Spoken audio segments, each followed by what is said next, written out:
তুমি মাটির ঘরে থেকে যদি মাটির প্রদীপ হও,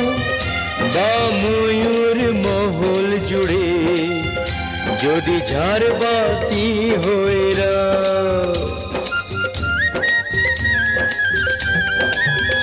তুমি মাটির ঘরে থেকে